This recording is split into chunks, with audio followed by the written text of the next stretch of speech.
So good morning, afternoon or evening, depending on where you're joining us. My name is Alison Baker and I'm currently the Fund Manager of the Australian Government funded Water for Women Fund, Australia's flagship WASH program. And all the partners involved in that fund would really welcome you here today to this presentation. We hope you're all staying safe and well in these strange times. So before we get started, I've got a few housekeeping things to deal with. First of all, we've got our chat box. So if you have any comments or feedback for us through the process, please put those in there. If you'd like to introduce yourself as we all get started, then please feel free to do that as well. And we will also use the chat for the Q&A session that we'll have a little bit later on. So as you're hearing things and listening to things, please feel free to put those questions into the chat box. We will also be using Mentimeter today. And for those of you that aren't familiar with that, that's an online survey tool, which gives real-time inputs and captures those from participants. So either keep your phone handy or you can do it on your computer as well using menti.com. And when we get to that part, we'll give you the number to enter into the Menti, and then we'll be able to capture your responses.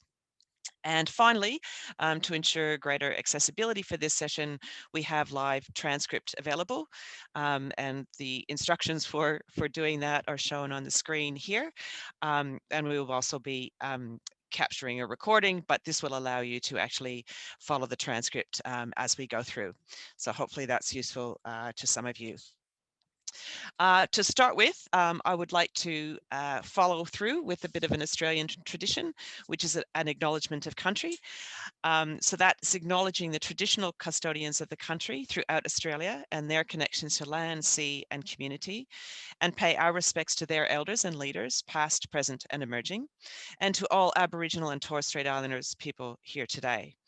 And I would also like to extend that respect to the diverse Indigenous peoples who have connection to the lands from where you are dialing in from today. So to start with, our aim for this session is to have a bit of fun exploring what the future would look like if we have inclusive, sustainable FSM systems that are available to everyone. But probably even more importantly to that, as well as having a bit of fun, is acknowledging the challenges that still remain. We know they're there, understanding what we can do to create that change, and then taking actions towards achieving that vision that we will explore today. A number of the Water for Women partners involved in the fund will share what some of their learning is with us. So what is the vision for the future? And in alignment with the conference and the theme for the conference, who are going to be our future heroes? So to start with, really important part of our vision is access for all, leaving no one behind. That's very much in alignment and a key focus of Agenda 2030, as well as the SDGs. And whether that be women and girls, sexual and gender minorities, ethnic minorities, poor, and other marginalized groups, we want to make sure that all of those people have access to sanitation services and effective fecal sludge management. A really important part of that is not just to have a toilet, but that people are actually involved in the decision-making process regarding the appropriate services that they are going to have access to and use for themselves. So that involvement of community and people in the thinking and planning is a really, really important part of this resilient and transformative future, because in the end, FSM is really about people and the environment in which they live. But just having access to sanitation services isn't enough. The SDGs focus on safely managed systems to treat the fecal sludge management. And while I'm sure a lot of us here today are aware of what the JMP definition is, just to get us all on the same page, that definition is the use of an improved sanitation facility, which is not shared with other households, and where excreta is safely disposed in situ and or transported and treated off-site. So whether that's in a formal or informal settlement in urban areas, or whether it's actually having effective on-site systems in rural settings, having safely managed systems is really, really important to this vision that we see going forward.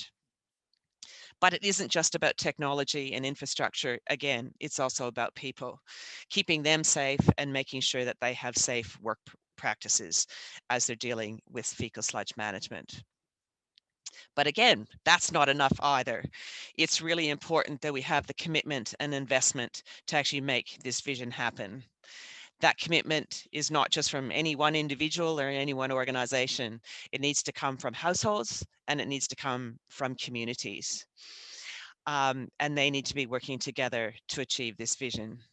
Other really, really important stakeholders are also all different levels of government, public utilities, and the private sector as well. It's all of those different parties working together that will help us achieve that vision. But as many of us know, this vision is not necessarily in alignment with reality at the moment. There continues to be considerable environmental impacts, health and safety impacts, and further impacts on people's dignity and human rights. So just to start off with the environmental impacts, we can have leakage and overflow of sewage systems into surrounding land, roadways, contaminating the environment where children may be playing or where gardens may be tended to. Not safe conditions. We can have toilet facilities directly over waterways, polluting rivers and other related water sources in the area. And we still have a whole mix of sewage flows, solid waste flows, impacting drains, just generally creating unsightly conditions around the place, but also impacting those flows of sewage in some of those systems. But it goes beyond that to health and safety impacts on people. Very unsafe work practices with sanitation workers operating in enclosed spaces with no protective equipment at all. And those direct exposures can very much be major health hazards. And as I said a moment ago, that continues on into the impacts of people's dignity and human rights. And I think this photo kind of says it all. This is not a scenario we'd wish for anyone, and I'm sure many of us can share a story about the plight of sanitation workers and the undignified conditions they must operate in. This we need to change. So part of the things and the focus of the Water for Women project is to improve the health, gender equality and well-being of Asian and Pacific communities through inclusive and sustainable wash, of which fecal sludge management is a part of that. We've got NGO projects operating in 15 different countries, also working with 12 different research organizations, bringing together building of an evidence base and research with that practical on the ground experience to really learn and share what are the best approaches to take forward. The fund, as a result of that, is reaching many beneficiaries around the region. But also in the fund, it has a very, very strong focus on gender and social inclusion, both from a WASH access perspective, but also transforming women's lives and other lives within marginalized communities, in focusing on do no harm as we challenge social norms and other inclusive approaches, involving marginalized communities in planning and decision making. We're trying to change the role of all people in that planning and decision making, but not just in the WASH sector itself, but also more broadly, so that everyone is actually important and we're leaving nobody behind, both from a WASH perspective, but also from a life perspective. So we're going to explore some of the experiences we're learning within the Water for Women Fund, and we have a number of partners sharing their experiences to date in a few minutes. But before we get to that, we have an opportunity for you to share and create your vision for the future in terms of what you would like to see an inclusive, sustainable FSM sector to look like. So if you go into Menti, so in the chat, we've got the access. So www.menti.com. And when that pops up, it'll ask you for a code. You put that code, so it's 5069516. And as you start to enter things in, we're going to see some of your visions actually start to be shared with all of us. And we'll just leave ourselves a couple of minutes to do that. And see what kind of things start to appear. There's no right or wrong. It can be part of that vision, but it's just having a little bit of fun thinking to the future in terms of what we would really like to see around the planet for everybody. I'm just going to wait a minute here and see what starts to pop up. Sometimes it takes a minute for things to actually flow through.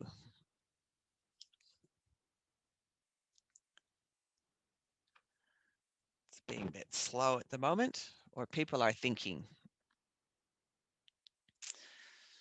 Professionalized public services. Yes, oftentimes we think of sanitation as just in a house. Costed sustainable FSM services. Oops, we've flipped back. Behavior change of people. Yeah, boom. That would be great. Like the IT and digital sector. One in which safely managed services are prioritized, financed, and resources progressed. Yeah, there's some great pictures starting to emerge, and I'm sure some of us have lots of really positive experiences to share, and we're drawing some of these visions from that, also recognizing all the not so nice conditions that are out there as well. And I think the whole plight of sanitation workers has definitely come to the fore over the last few years. So hopefully we really can make some of those changes. Yeah, there's some great things starting to come through there, which you can see. So I'm not necessarily going to read them out, but what can we achieve over the next 9-10 years? So as those are starting to come through, now we're going to give you a slightly bigger challenge. And that is to take some of these pictures and visions you're actually working with and put it into one word.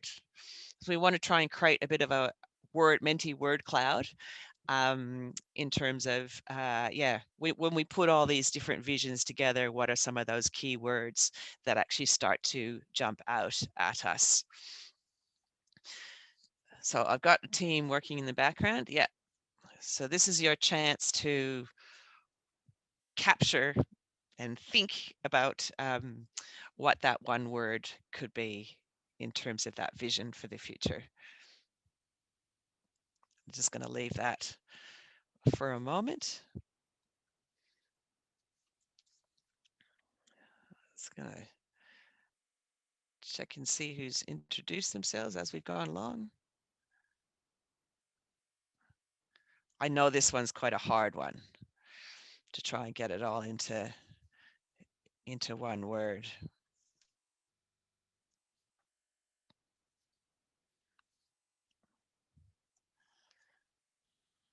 Excellent. There's a lot of big picture words in there, isn't there? Just looking at how can we get that change across the planet. Ingenious, I like that one. Truly inclusive partnerships. So some of it's about a picture and some of it's about our approaches, isn't it? Just going to let that go for another minute or so. Let's see what else comes up. Dignified. Excellent. And achievable. That is a really, really important thing. If we all work together, ideally, we can actually achieve the vision that we're actually setting out to do. Okay. Well, I'm going to stop that there, and we might pop that up at the end and see where we've actually landed if we get a couple of minutes. But what I'd really like to do now is if all our speakers could just pop up on camera. So if you can come off being off camera, I'd like to take a couple of minutes to introduce all our speakers for today. All of these people work as part of the Water for Women Fund, or they're working with organizations as part of the Water for Women Fund. And they're going to share some of their stories and some of their approaches that they're finding successful in their environments, and test and draw out some of those things that, again, help us move in that direction of a great future. So I'm just sort of looking around here. So at SNV, in conjunction with ISF, which is the Institute of Sustainable Futures, based out of Sydney. And we're going to hear from that from that sort of collection of organizations. We're going to hear from Tashi Dorji, who's the WASH and SME advisor from SNV Bhutan. So you might just want to say hello, Tashi, just so that people can see your voice, hear your voice and see you. Yeah, you're on mute, but anyway, Oh, you're on mute. greetings from Yeah, Bhutan and hello to yeah, everyone. yeah. Excellent. Thank you, Tashi. We're also going to hear from Tyler Cazzoli, as well as his colleague Rana Sattar as well. But Tyler's going to give the presentation, and then Rana will actually jump in during the Q&A, just to keep it a little bit simpler. So Tyler is the WASH Program Manager from IDE, based in Cambodia, and Rana is the WASH Innovation and Partnership Manager from IDE Cambodia as well, although she's currently in the US, so it's very late for her. So Tyler and Rana, if you would like to say hello, that would be great. Everybody, happy to be Hey, here. everyone. Yeah, thank you. Absolutely. Thanks. And then moving on to RTI, Research Triangle Institute, we have Anaban Chatterjee, who's the project manager with RTI in India. And he's also joined by a colleague who he works very close with, Nutan Zatar, and she won't be speaking today either, but I'm sure she'll jump in during the Q&A process as well. So if Anaban and Nutan would like to say hello, that would be great. Hello, everyone. Good to be here. Thank you so much, Alison. Thank Hi, you. everyone. Thanks, Alison. Thank you. And then last but not least, we have Han Nguyen, who's the Vietnam country director with Thrive Networks slash East Meets West. So that's going to be our speakers today, and the Q&A and some of the final wrap up is I'm going to be joined by Juliet Willits, who works out of UTS ISF in Sydney. So Juliet, if you'd like to say hello, then those are the voices and the faces that we're going to hear from over the next little bit. So thank you to all of you, and we'll get started on the presentation. So the first one is going to be from Tashi from SNV. And we have actually organized we've actually recorded all these just to make sure that we stayed the internet connections, we didn't have any issues there. So we're going to hand over to Tashi via his video link and or his pre-recording, and we're going to hear about the professionalization of the rural sanitation / FSM sector. So handing over to you, Tashi.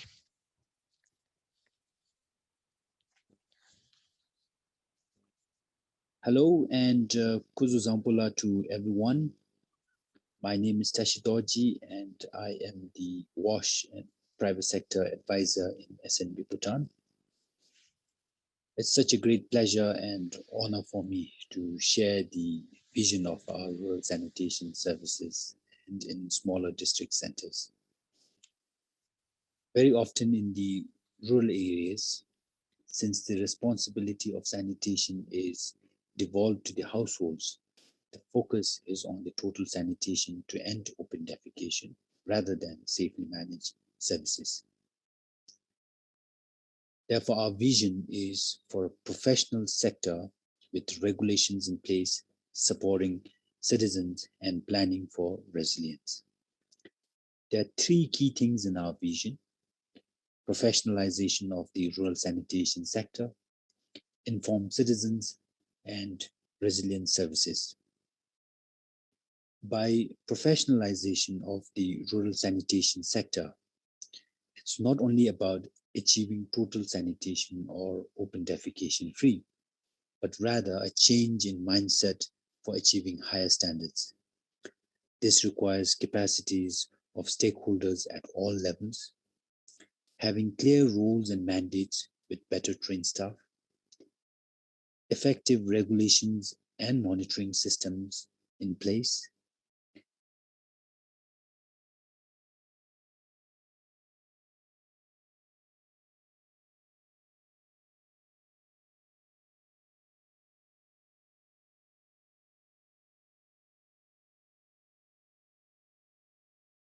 having appropriate infrastructures that are resilient, and use of equipments such as PPEs,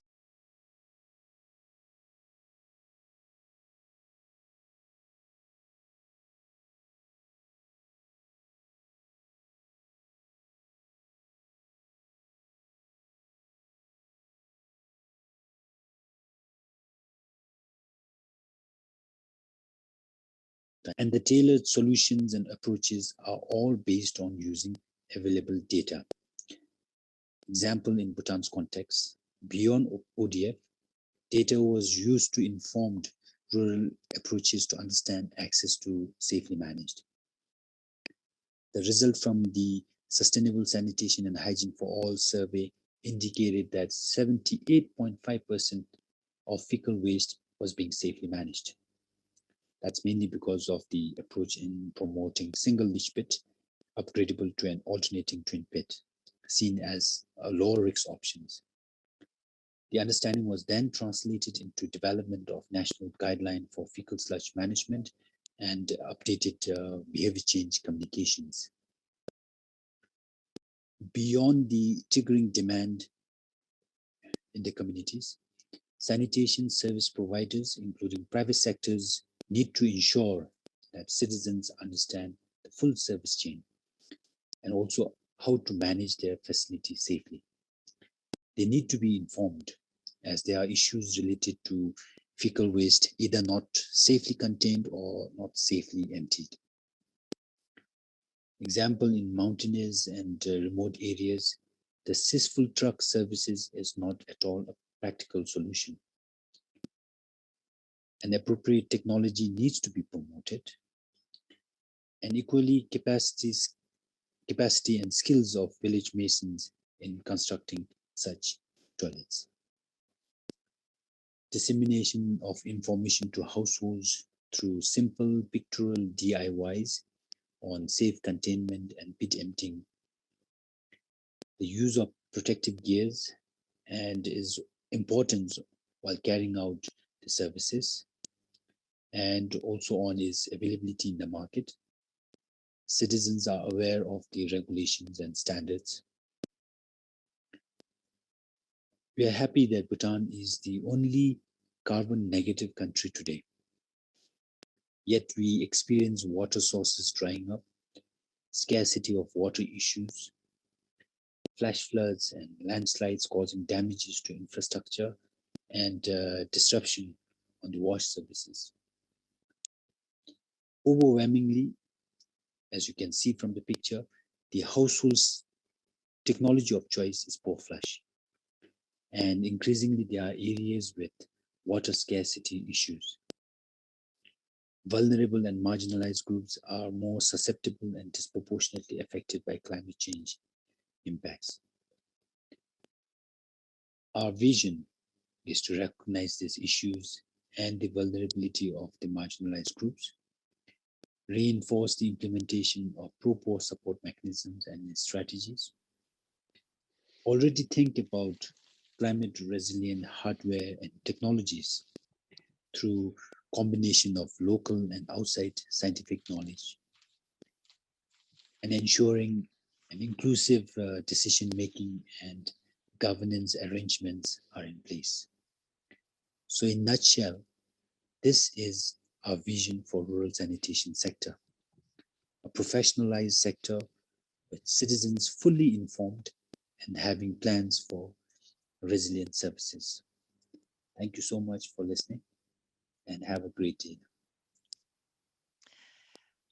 Thank you so much, Tashi. That was it was a great presentation that really gave that clarity. As you say, oftentimes we think of rural areas, ODF is the way to go, although with safely managed, it's sort of pluses. But your vision is taking it much further beyond that and giving us some real specific ways that we can actually do that. So thank you for sharing that. And I'm sure there'll be some questions when we get to that a little bit later. So if there's anything in particular you want to ask Tashi, then please make sure you you capture that in the chat.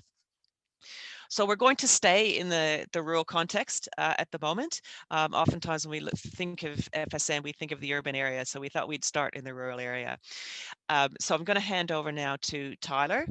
Again, we've recorded it to make sure that we didn't have any internet issues.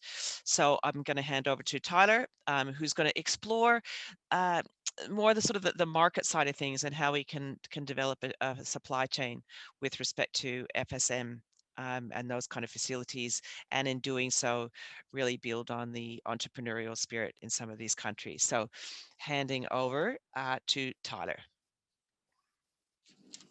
Hello, everyone. My name is Tyler Kozol, and I'm the WASH Program Manager at IDE Cambodia.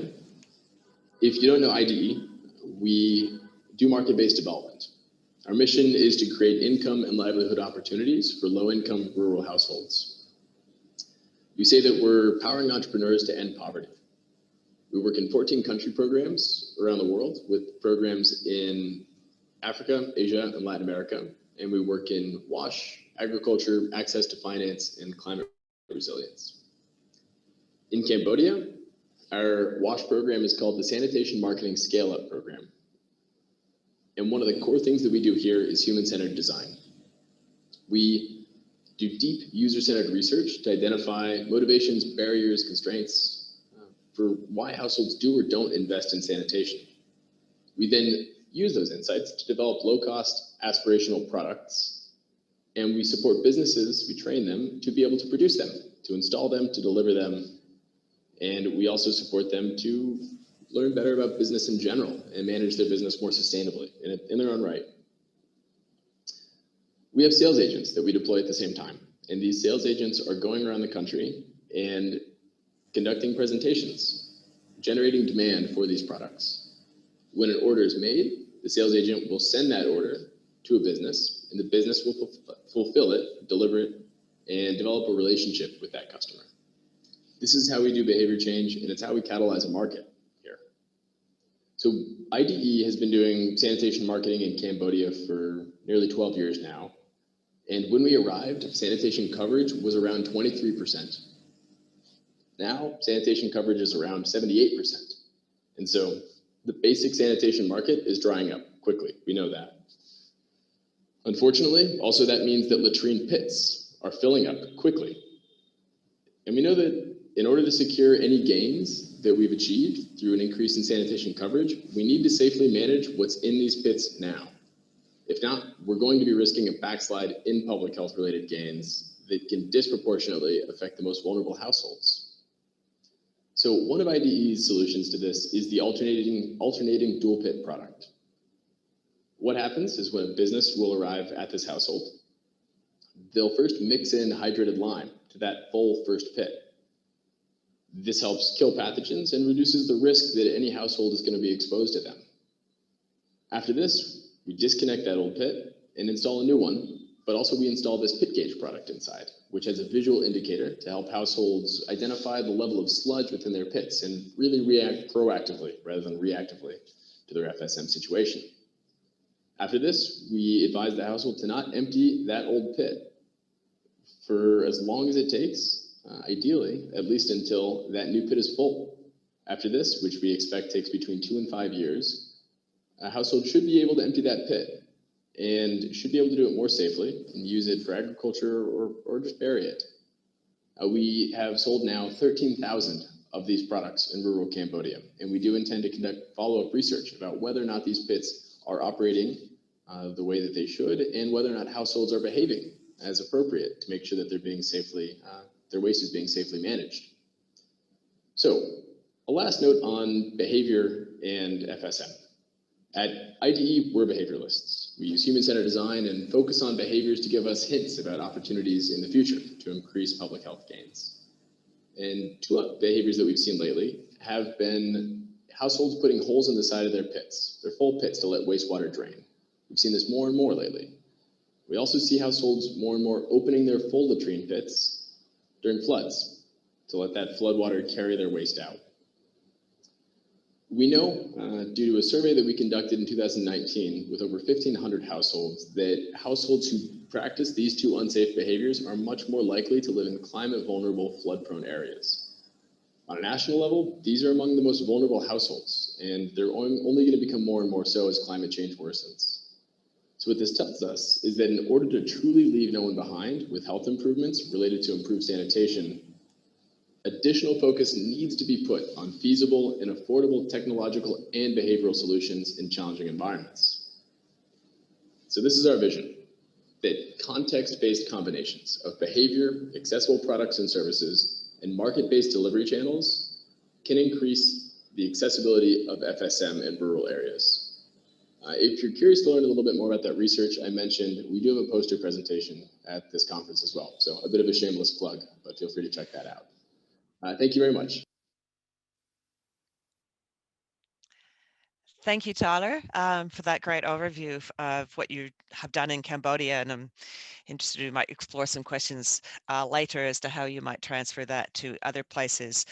But again, I think sort of drawing out, it came out in Tashi's conversation, but again, yours, that importance of changing behaviors, needing the right technologies, but having that broader systems approach as well, whether it's a market or whether it's bringing other parties into that, such as the government. So anyway, some themes already starting to emerge out of those presentations. So we're now going to move from more of a focus in the rural area to the urban areas. And to kick us off as part of that process, I'm going to hand over to Anaban Chatterjee from RTI in India, and he will be sharing some of his insights, but also bringing in the insights of some of the partners that they're working with in India as well. So handing over to Anaban. Good morning, afternoon, evening, based on wherever you're joining in from. My name is Anaban Chatterjee, and I'm the project manager for RTI International's Water for Women Fund initiative in India. RTI International is a 60-plus-year-old independent, non-profit research institute dedicated to improving the human condition. It is my pleasure to share how RTI is supporting the Water for Women Fund to achieve this. There are several literature and studies which conclude that almost 70% of investments towards SDG 6 goal achievement must come from the private sector. Currently, it stands at roughly 10%. Our Water for Women Fund initiative in India is known as the WASH Hub, and its objective is to enhance private sector engagement and funding in WASH. We do this by creating an enabling market ecosystem and forging collaboration amongst stakeholders to develop WASH projects. Ensuring access to finance is critical for such project development, and today I would like to share a short case study on this. Let us take the example of public toilets. The sector is almost entirely government funded, and often toilets become defunct due to inadequate cost recovery. One of the leading players in this sector is Anaban Scientific Solutions, the pioneers for e-toilets in India, who have been working in the public toilet and FSM space with 4,000 plus installations over the last decade. They have been a commercial partner under BMG's Reinvent the Toilet Challenge and part of 2020 Toilet Board Coalition cohort. To tide over the crisis engulfing prevailing business models around public toilets, the WASH Hub collaborated with Anaban to pilot a business model called MESH, or Micro Enterprise for Sanitation and Health, which combines a revenue-generating shop beside a public toilet. The underlying premise of this model is that revenues from the shop would be adequate to cover the cost of both the toilet as well as the shop. Moreover, Anaban is prompting this investment into this model by women and transgender entrepreneurs who can leverage prevailing employment generation and entrepreneurship schemes of the government, especially meant for the urban poor. To learn more about this program, it is my pleasure to introduce to you today Mr. Vinod Subramaniam, CEO of Anaban Scientific Solutions. Welcome to FSM6, Vinod. My first request to you would be to please share what kind of financing strategy has been adopted for your ongoing pilots in Odisha. Was blended finance involved? Over to you, Vinod. Thanks, Anaban. Fine. We will explain you the model we did in Odisha. This model can leverage a mix of government funds, capital, credit subsidy schemes of government philanthropic contributions, equity from entrepreneurs, commercial loans, and other microfinance instruments. So Anaban is now working with several entrepreneurs and helping them to leverage government schemes to this program. That said, need for blend finance was felt as a kind of a financial literacy of SHG women remains limited, and as this segment receives less capital at high interest rate. Here, blend finance had to be created by raising funds from like-minded institutions. Some of these were grants-based schemes, and some were repayable at different interest rates, kind of a commercial and market-generated funds. Okay, all right. Thank you, sir. And of course, it brings me to the next question. Like, how are you envisioning the scale up for MENS? I mean, we do talk about blended finance, but of course, the thought always remains that the dependence on blended finance can only remain for some time. So what are your thoughts on that? A very early stage to come to a conclusion on this, but we are very confident on this model. We started piloting the units in both states, but for an investor to invest, they would need successful case studies, right? That is where these pilots will be very crucial, and we are working on it, taking care of all the aspects and documenting it. We are confident that the success of these early models will help us to convince some of the potential private funders to invest into the mesh program. However, this would potentially take anywhere between 4 to 6 years time frame, and hence in the interim period, if we can avail the need of blended finance in WASH and FSM will remain as one option. Also, private sector face challenges in reaching out to various stakeholders for raising funds. It's not always maybe easy for them to go to a kind of a setup and to initiate the program. As such, a WASH, a blended finance facility, a kind of a welcome project in India. That is.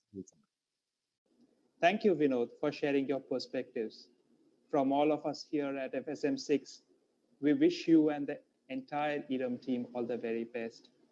And that is all from me as well. I'd be happy to reply to any questions that you may have. Thank you so much. Thank you very much, Anaban, and for working at that technology to bring some of the voices directly from some of your Indian partners as well. So I think that adds another perspective to some of the things that we've been looking at already, engaging the private sector in a very different way, seeing, as I sort of mentioned earlier, how do we actually bring that investment in? It's not necessarily straightforward or easy, but those are some of the challenges that you're exploring as part of that, and how do we actually scale up some of these interesting combinations of bringing finance from private sector, government, and how do we get those all to work together. So again, I'm sure there'll be some more questions on that as we come up. And yeah, so just a reminder as we're going through this to think of your questions, and we'll come back to the various panelists in a short moment, but we have one more presentation to share before we do that. So now we're actually going to hear from Ha Nguyen, based out of Vietnam, and again, kind of building on some of these multifaceted solutions in urban areas, but drawing from her experience in this case. So now handing over to Han to give us some insights into the work that they're doing. Good morning, good afternoon, good evening, everyone. My name is Ha Nguyen, and I'm the Vietnam Country Director with Midwest Tri Network, an NGO with support from Bill and Melinda Gates Foundations and the Australian Department of Foreign Affairs and Trade. We use an output-based aid approach to mobilize almost 200,000 households to build hygienic latrines in Vietnam by 2020. Building on that success, since 2017, East Midwest has piloted a fecal slab management project in Bến Tre City in Vietnam. So today I'm going to present about a system approach to provide FSM services for all.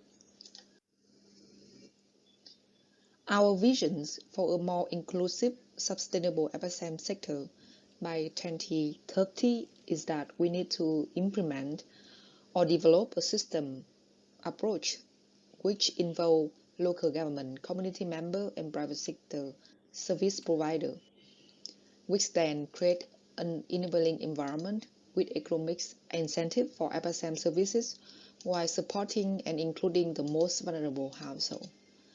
So for our project's pilot in Vietnam, we have implemented 3 phases where we catalyze partnership with donor, with provincial and city government, with engineering firm, local university, the Vietnam Wool Unions, and private sector provider.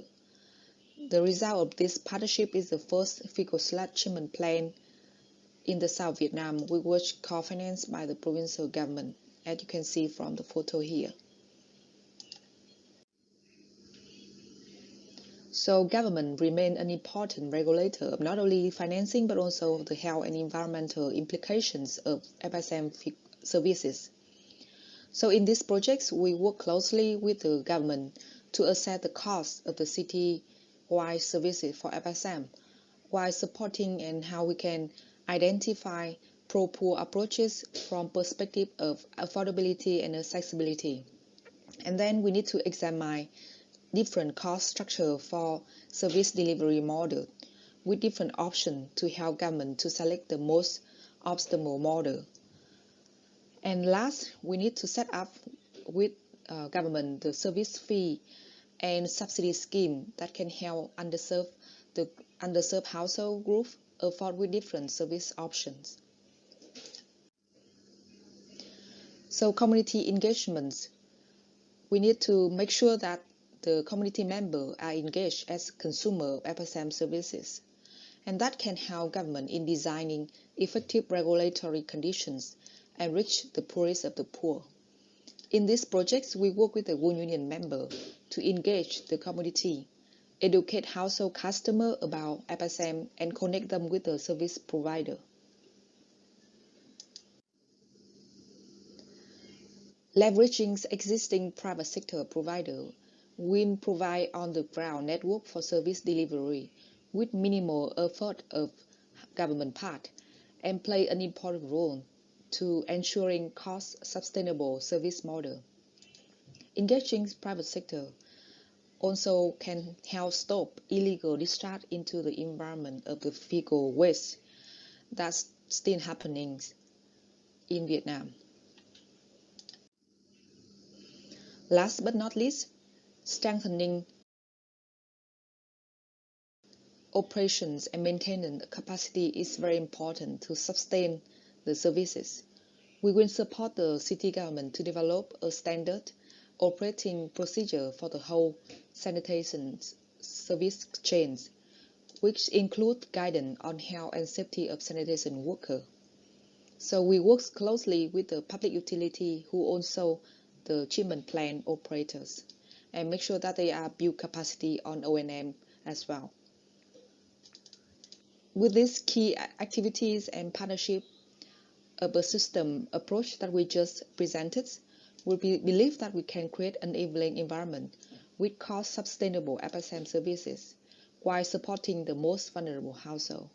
And that's our visions for more inclusive and sustainable FSM sector. Thank you for listening. Thank you, Han. That was great.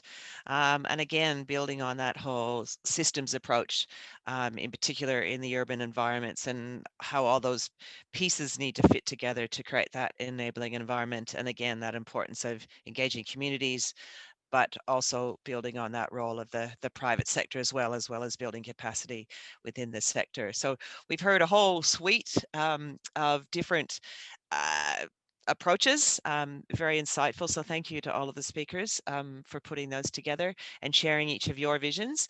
So now we've got a little bit of time for some questions and answers. I'm going to hand over to Juliet to see whether I've actually missed any Q&A. People can put their hand up as well if they feel like actually using their voice, but I'll hand over to Juliet for a minute to kickstart our Q&A. Great, thanks, Alison, and good evening, everyone, or good morning, wherever you are. I thought maybe a question that it could be to any of you. I was reflecting on Alison's introduction, which was about the Water for Women Fund and the focus on gender and inclusion, and then also the focus that came through in the presentations about involvement of private sector, in almost all the visions of the future.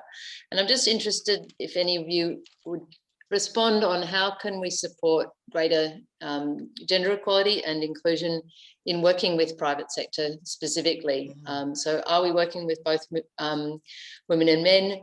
Are we working across different parts of society? Are we really making sure there are good working conditions for people participating in that private sector? I just wondered if one of you wanted to comment on that. maybe we could have all the speakers with cameras on. Yeah, and I was then just going to it'd be say, more of yeah, a conversation. I can should have Yep. reminded everybody to do that. Yeah, Thank you. Yeah, so is there one of you who's be interested to respond on that?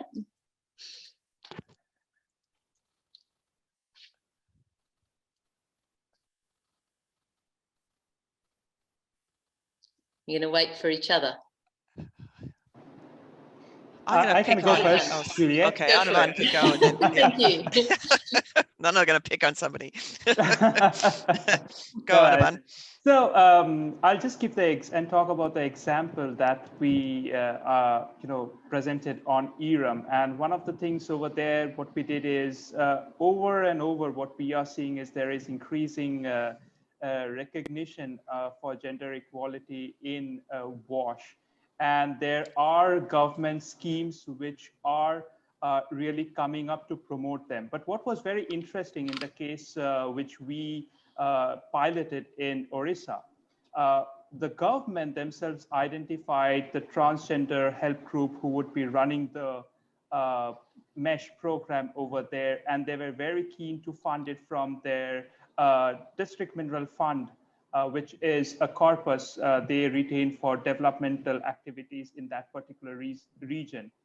There were no tenders, no protocols that was there because of the sole fact that the transgenders would be actually owning and operating the unit.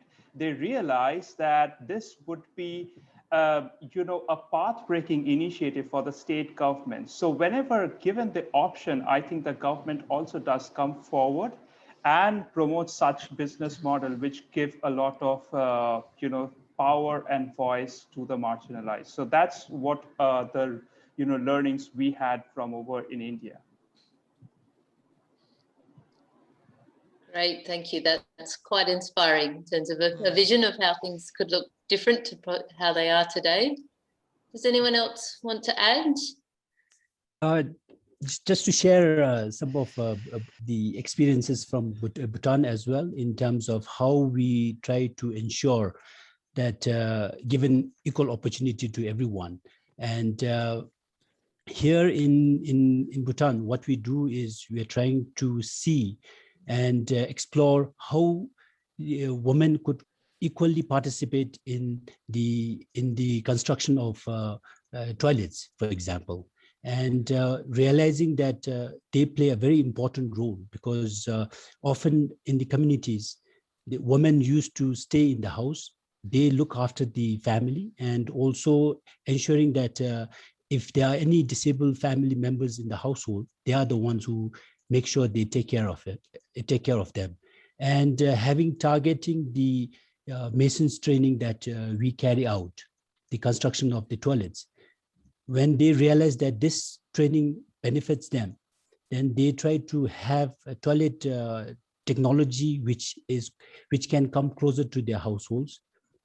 And then at the same time, also ensuring accessibility aspects in the toilets, like having the raised toilet seat, having larger door space so that any family members could easily access. So that's one area that, at least in the rural context, that we have tried to encourage female participants. And then also in terms of enhancing their livelihood by making sure that they have the skills to even not only their households, but they can go out and also build toilets to enhance their income. Great, thank you. I wonder, let's just leave a space. We'd love to hear from other participants. If you've got questions, as Alison said, please feel free to put your hand up or to add questions to the chat.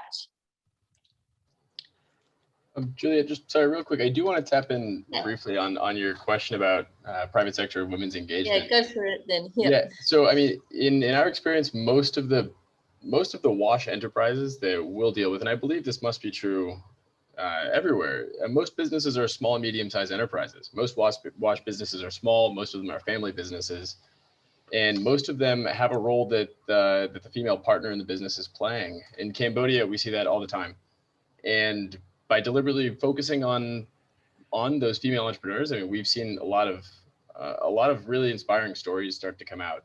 I think having cognizance of not encouraging or pressuring women to take unpaid additional burdens is a really important process when we're working with entrepreneurs in general. But some of the really powerful changes that we've seen have involved women paying themselves salaries and tricks like separating household versus business finances so that they're not drawn necessarily into supporting family expenses with their business, which is, you know, their thing.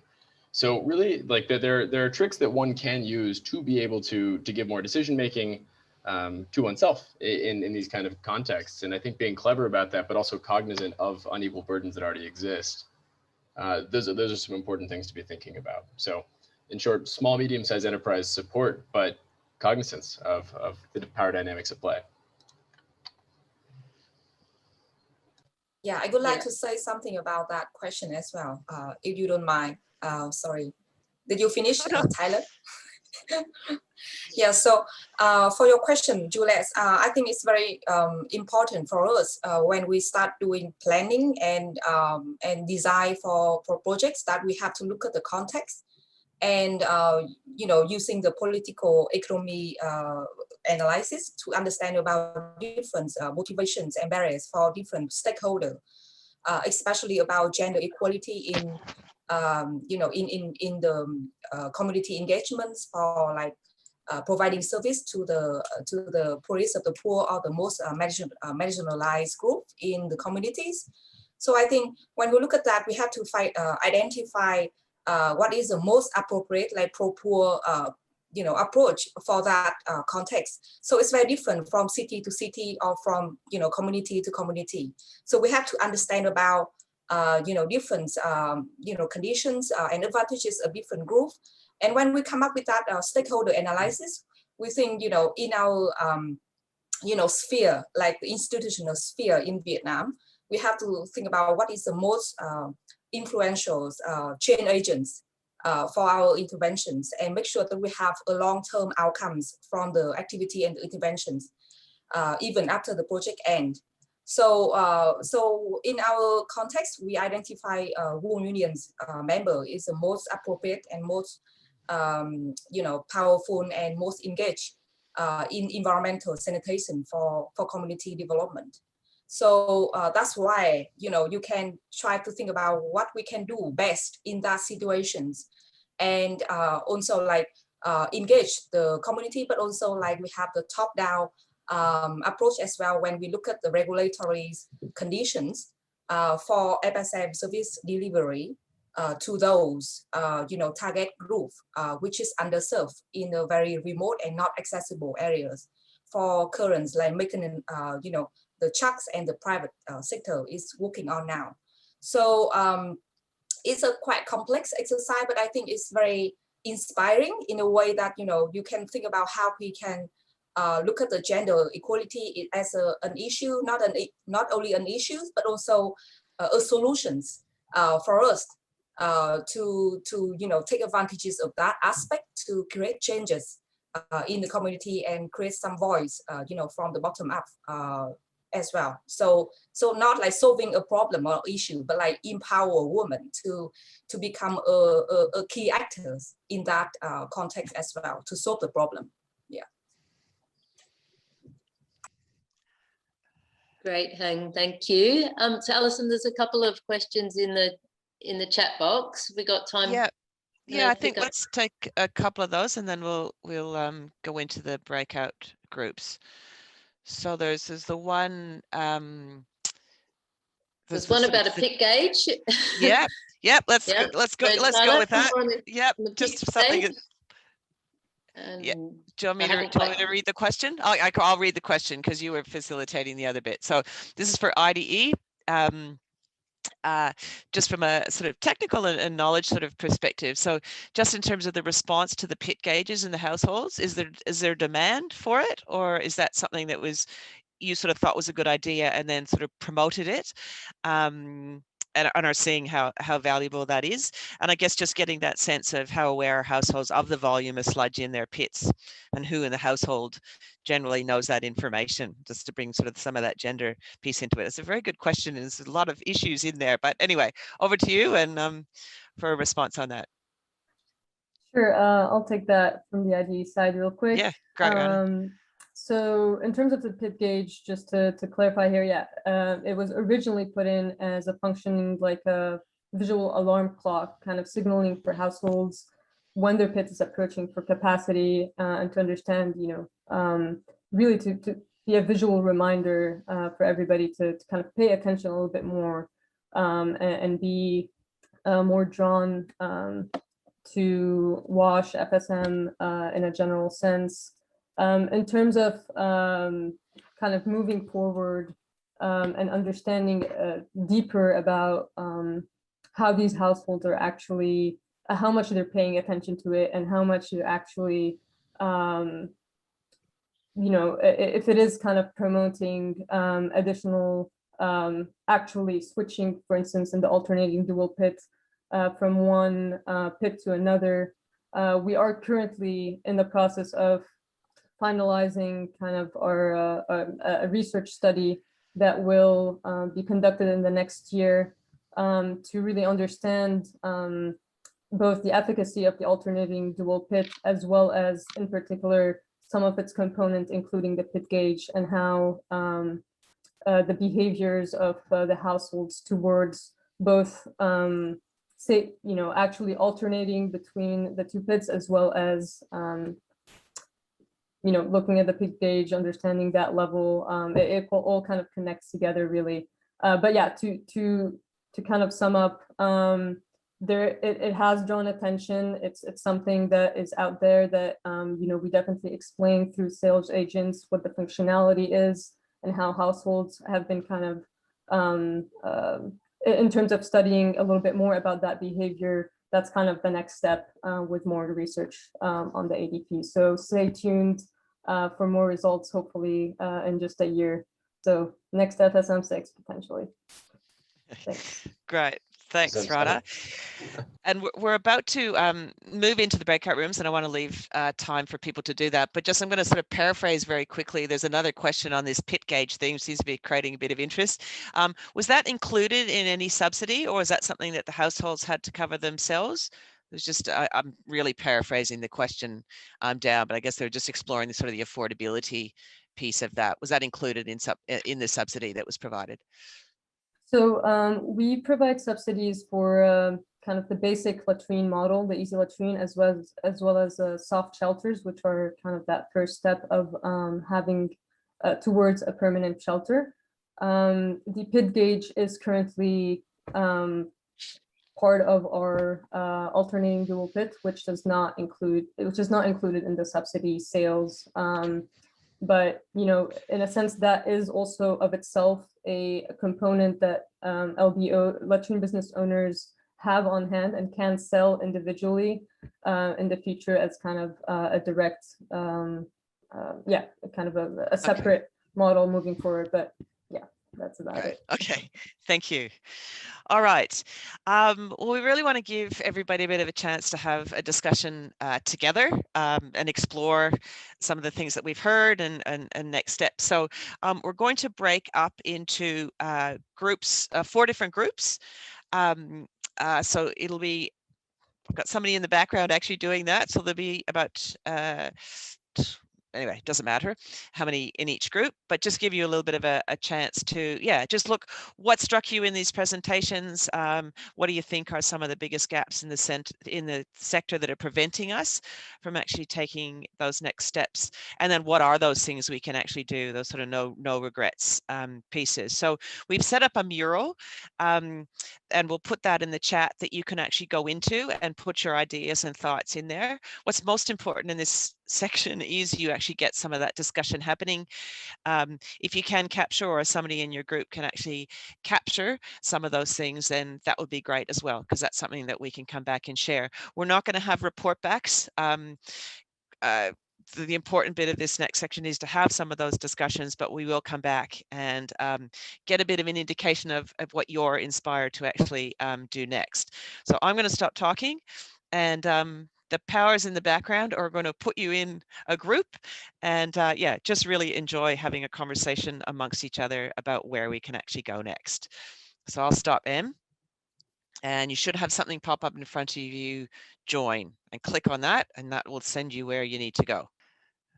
Well, there seems to have been a lot of activity on the mural. I hope everybody enjoyed those discussions. I know it was quite short in the end, but I know our group ended up talking about subsidies and access versus use. So even in that short time, we got into some interesting discussions, and yeah, and dealing with some of those big issues of the sector.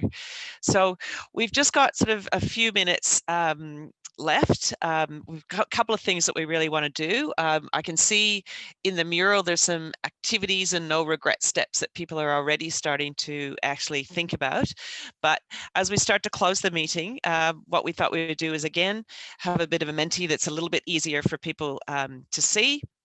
But what is that one thing that you and your project or organization or whatever you're actually coming from can do to actually commit your vision to a more resilient and equitable FSM sector? So if you can put that code in and start to sort of think about those actions. You've had time in your groups hopefully to start to think about that, but we'll start to see some of those things actually pop up. And as while you're thinking, we'll do a little bit of a wrap up and bringing together some of the different themes that have come through. So to kick off, I'm going to hand over to Juliette for her to give some of her sort of high level reflections and wrap up of today's very in-depth and rich session. Over to you, Juliette.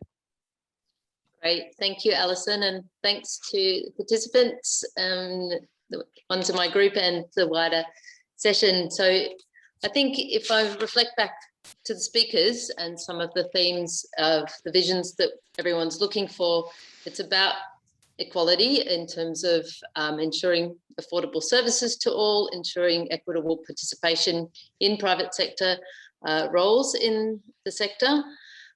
Tashi mentioned changed mindsets, and I think that's something that we could think more about whose mindset needs to change. And in relation to that, in the breakout room just then, we had some input around the important role of politics and politicians.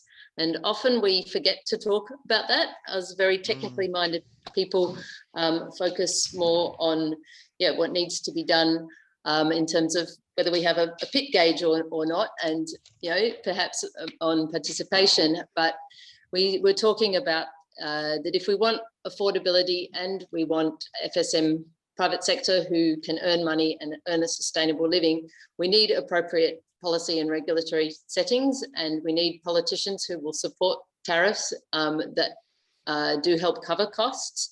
And we may need to perhaps engage with them more towards realising our vision. And then another theme that came out through the breakout room I was in was that the idea of partnership and interaction between government roles and private sector roles.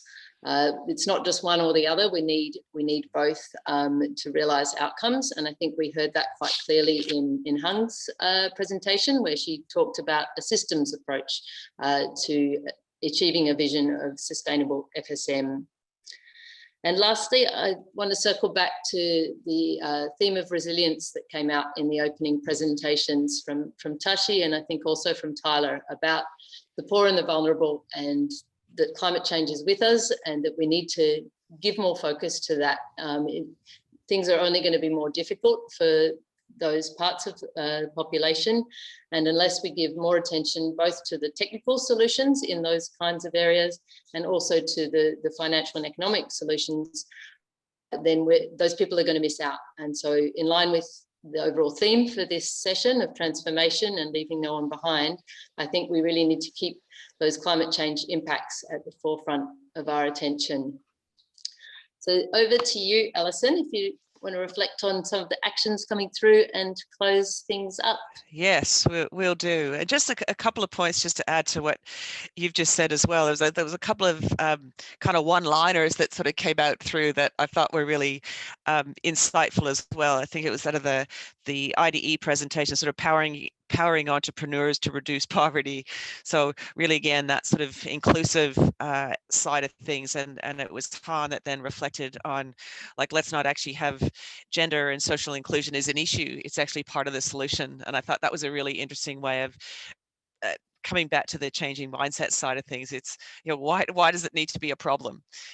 It's actually empowering those groups to help be a part of the solution as well. So those are a couple of things that sort of jumped out at me in some of the discussions, but also to that question that you asked in terms of how do we actually make sure that we bring some of that gender inclusion in whether we're dealing with government or you're exploring it from a private sector perspective as well. But just how do we make sure we bring all those different things together? And I think that came out really, really clearly, as well as a whole sort of multifaceted approach to things. So thank you for all the speakers. Thank you, Juliet, for your summary and wrap up. And I've just got the chat in front of the all these different actions that people are going to take forward. And so I'm just trying to, oh, it's gone down on me and I want to try and move it up. Anyway, okay, thank you. Emily is working in the background. So some of the things that people are going to do. So social marketing of dry sanitation, dealing with FSM and a changing climate, drawing on Juliet's point in terms of climate change is with us. We need to have solutions to deal with that. Ensuring innovative NSSS technologies meet safety and performance standards. Yeah, fantastic. Improve private sector technical capacity to produce affordable and desirable FSM services and products. Incentivize and promote projects which cater to marginalized sections of the society. The whole capacity development side of thing, thinking about infrastructure for a more resilient, sustainable sanitation. So there's a number of sort of technology kind of things coming out here, which is great. Finding ways to promote FSM as a public rather than a private good. So I guess that's that collective piece. Being inclusive, yes, open spaces where women are empowered by the WSF processes. So some different themes are sort of the technology side of things and some of the inclusion kind of things, climate's there, empowering of women and creating many sustainable models across the state for the state to choose and adopt models. So having choice and flexibility to try and reduce those burdens.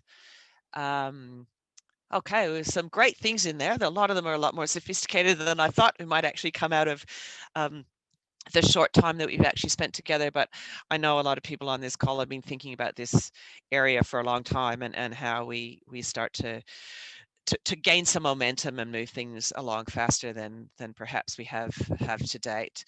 So I'm going to start to sort of wrap up from there. Thank you to all our presenters for sharing your experiences and all the hard work that you're doing in all of your various contexts. Thank you for everybody that's come and listened and your questions and being an active part of the discussion.